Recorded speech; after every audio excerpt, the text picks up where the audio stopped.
عن أبي عمرو جرير ابن عبد الله رضي الله عنه أن رسول الله صلى الله عليه وسلم قال: من سن في الإسلام سنة حسنة فله أجرها وأجر من عمل بها من بعده من غير أن ينقص من أجورهم شيء.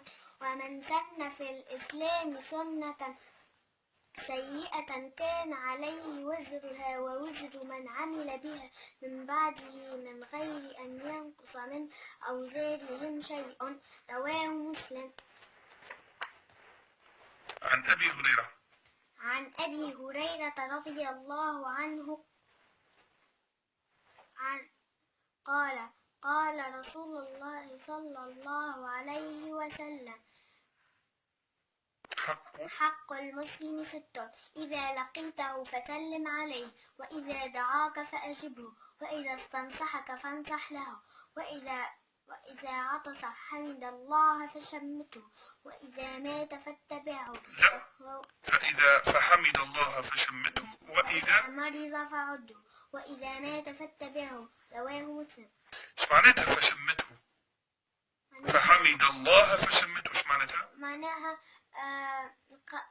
قالوا رحمك الله رجع عليه يرحمك الله ويرحمك يهديكم يصلح بالكم. أعطيني الحديث من بعد. عن أبي هريرة رضي الله عنه قال: عن أبي هريرة رضي الله عنه قال: قال رسول الله صلى الله عليه وسلم: كل سلامة من الناس عليه صدقة، كل يوم تطلع فيه الشمس تعدل بين الاثنين صدقة، وتعين الرجل في دابته فتحمله عليها أو ترفع له عليها متاعه صدقة، والكلمة الطيبة صدقة، وبكل خطوة تمشيها إلى الصلاة صدقة، وتميت الأذى عن الطريق صدقة. متفق عليه. ايش معناتها تميت الأذى عن الطريق؟ معناها حاجة في الكيس نهزوها ونحطوها في الرصيف. يعطيك الصحة. عن عبد الله بن عمرو بن عاص. عن عبد الله بن عمرو بن عاص رضي الله عنهما عن النبي صلى الله عليه وسلم قال: يقال لصاحب القرآن: اقرأ وارتقي ورتل كما كنت ترتل في الدنيا، فإن منزلتك عند آخر آية تقرأها. رواه أبو داود والترمذي وقال: حديث حسن صحيح. صح. كمل الحديث الأخير. عن أبي عبد الله ويقال أبو عبد الرحمن. عن أبي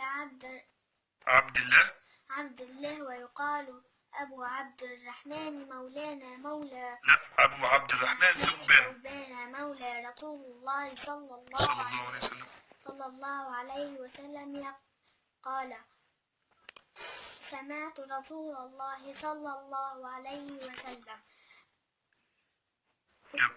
يقول: عليك بكثرة السجود، فإنك لم تسجد لله سجدة إلا رفعك الله بها درجة وحط عنك بها خطيئة. رواه مسلم. يعطيك الصحة.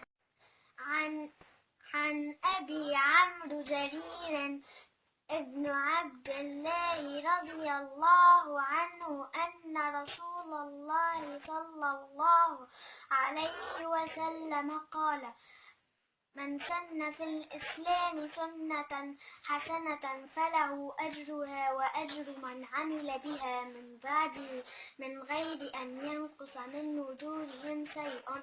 ومن سن في الإسلام سنة سيئة كان عليه وزرها ووزر من عمل بها من بعده من غير أن ينقص من أوزارهم شيء. رواه مسلم. عن أبي هريرة رضي الله عنه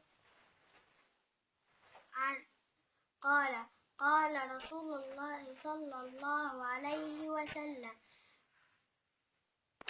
حق المسلم 6: إذا لقيته فسلم عليه، وإذا دعاك فأجبه، وإذا استنصحك فانصح له، وإذا عطس حمد الله فشمته، وإذا مات فاتبعه، لا، فإذا فحمد الله فشمته، وإذا مرض فعده، وإذا مات فاتبعه. رواه مسلم.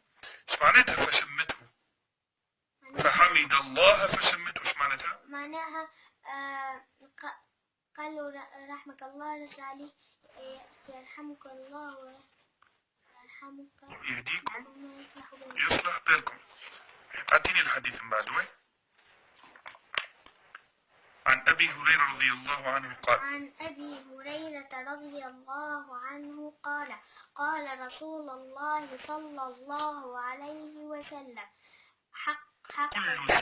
كل سلامة من الناس عليه صدقة، كل يوم تطلع فيه الشمس، تعدل بين الاثنين صدقة، وتعين الرجل في دابته فتحمله عليها، أو ترفع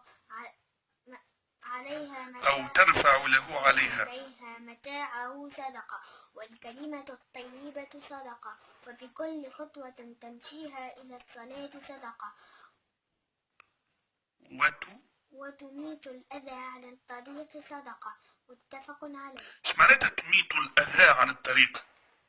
معناها حاجة في الكيس نهزوها ونحطوها في الرصيف. يعطيك الصحة. عن عبد الله بن عمرو بن عاص. عن عبد الله بن عمرو بن عاص رضي الله عنهما عن النبي صلى الله عليه وسلم قال: يقال لصاحب القرآن: اقرأ وارتقي ورتل كما كنت ترتل في الدنيا، فإن منزلتك عند آخر آية تقرأها. رواه أبو داود والترمذي وقال: حديث حسن صحيح. صح. كمل الحديث الأخير. عن أبي عبد الله ويقال أبو عبد الرحمن. عن أبي عبد الله ويقال أبو عبد الرحمن مولى لا، أبو عبد الرحمن ثوبان مولى رسول الله صلى الله عليه وسلم قال: سمعت رسول الله صلى الله عليه وسلم يقول: عليك بكثرة السجود، فإنك لم تسجد لله سجدة إلا رفعك الله بها درجة، وحط عنك بها خطيئة. رواه مسلم. يعطيك الصحة.